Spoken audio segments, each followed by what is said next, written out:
पृथ्वीबाट बाहिर जाने पहिलो जीव एउटा कुकुर थियो। त्यसको नाम लाइका थियो। नेक्स्ट, विश्वको सबैभन्दा सानो देश भ्याटिकन सिटी हो। यसको क्षेत्रफल मात्र 0.44 वर्ग किलोमिटर छ। नेक्स्ट, इन्टरनेटका भाषाहरू मध्ये सबैभन्दा धेरै प्रयोग गरिने भाषा इङ्ग्लिस होइन, चाइनिज हो। नेक्स्ट, रातो र पहेँलो रङले ग्राहकलाई छिटो निर्णय लिन प्रेरित गर्छ, त्यसैले धेरै डिस्काउन्ट बोर्डहरू यिनै रङका हुन्छन्। नेक्स्ट, 499 र 999 जस्ता मूल्यहरू ग्राहकलाई सस्तो महसुस गर्न प्रयोग गरिन्छ, जबकि भिन्नता मात्र 1 रुपियाँको हुन्छ। नेक्स्ट, नरम र ढिलो सङ्गीतले ग्राहकलाई पसलमा लामो समयसम्म बस्न प्रेरित गर्छ, जसले गर्दा बढी खरिद हुने सम्भावना छ। नेक्स्ट, तपाईँलाई थाहा छ हाम्रो दिमाग र मुटुले जिन्दगीभर आराम गर्दैनन्, अझ यिनीहरूले त मरेपछि नि 6-7 मिनेटसम्म काम गर्छन्। नेक्स्ट, माछाहरू पनि सुत्छन् तर आफ्नो आँखा खुल्ला राखेर। नेक्स्ट, जसरी हाम्रो औँलाको छाप सबैको फरक फरक हुन्छ, त्यसरी नै हाम्रो जिब्रोको पनि छाप हुन्छ र त्यो पनि संसारका अरू कुनै व्यक्तिहरूसँग मिल्दैन। एउटा अचम्मको कुरा, कागहरूलाई तपाईँले रिस उठाउनु भयो भने त्यसले तपाईँलाई धेरै दिनसम्म चिन्न सक्छ यो मान्छेले मलाई रिस उठाएको भनेर, किनभने अरू चराहरूले भन्दा कागहरूले मान्छेको अनुहारलाई धेरै दिनसम्म याद राख्न सक्छन्। नेक्स्ट, यो फोटो छ नि, यो संसारको सबैभन्दा पुरानो रुख हो। यो लगभग 5000 वर्ष पुरानो रुख हो र यसको नाम ब्रिस्टल कोन पाइन हो। नेक्स्ट, हामी जन्मिँदा हाम्रो 270 वटा हड्डी हुन्छन्, तर जब हामी ठुलो हुन्छौँ हाम्रो शरीरमा 206 वटा मात्र हड्डी हुन्छन्। यो माछाको 4 वटा आँखा हुन्छ,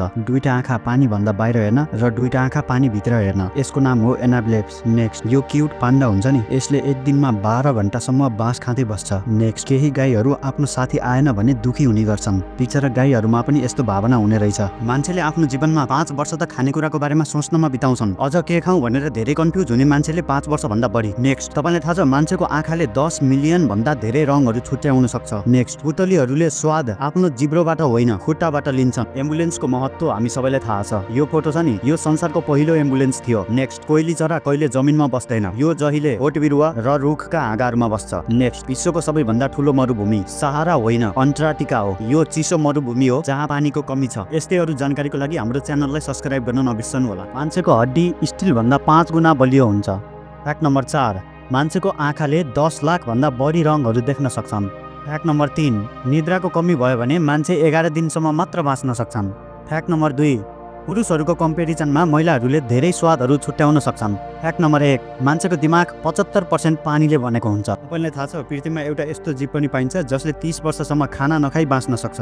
यो जीवको नाम हो तार्डिग्रेड। यो सूक्ष्मजीव यति कडा हुन्छ कि यो लाभाको तापमान र पृथ्वी बाहिर स्पेसमा पनि बाँच्न सक्छ। यो जीव हावा, पानी र खाना बिना पनि वर्षौंसम्म बाँच्न सक्छ। विज्ञानले यसलाई जीवनको सबैभन्दा टिकाउ रूप मान्छ। के तपाईँलाई थाहा छ गाई र घोडाहरू किन उभिएर सुत्छन्? केही जनावरहरू जस्तै गाई, घोडा र हात्तीहरू उभिएर सुत्छन् किनभने उनीहरू जस्ता ठुला जनावरहरू सुत्दा अचानक केही खतरा आयो भने भाग्न सजिलो हुन्छ र उनीहरूको खुट्टा यति बलियो हुन्छ कि लामो समयसम्म उनीहरू उभिएर नै आराम गर्न सक्छन्। यसले उनीहरूलाई सजिलै लड्न वा भाग्न मद्दत गर्छ। यो जनावरहरूको सुरक्षाको आफ्नै एउटा तरिका हो। यो कुरा थाहा थियो या थिएन कमेन्ट गर्नुहोला र यस्तै अरू जानकारीको लागि हाम्रो च्यानल सब्स्क्राइब पनि गर्नुहोला। तपाईँलाई थाहा छ हाम्रो शरीरमा पनि सुन पाइन्छ। सही सुन्नुभयो, किनकि हाम्रो रगतमा न्यून मात्रामा सुन पाइन्छ जसले हाम्रो शरीरलाई विकास गर्न र जीवन चक्रमा सहयोग गर्छ। फ्याक्ट नम्बर 4, एउटा बिरालोले आफ्नो कान 180 डिग्री घुमाउन सक्छ। यसको मतलब बिरालोको कानले धेरै दिशाबाट आएको आवाजहरू सुन्न सक्छन्। हाम्रो 2टा मात्र आँखा हुन्छ भने मौरीको 5 वटा आँखा हुन्छ। पिपलको रुखले संसारमा भएका अरू रुखहरूले भन्दा धेरै अक्सिजन दिन्छ। एउटा उल्लुले नीलो रङ मात्र देख्न सक्छ। सबैभन्दा दुखी जनावर पोलर बियर हो। संसारमा सबैभन्दा सस्तो सुन पाइने देश दुबई र लन्डन हो। संसारको सबैभन्दा छिटो दौडिने पन्छी अस्ट्रिच हो। यसको स्पिड लगभग 72 किलोमिटर प्रति घण्टा हुन्छ।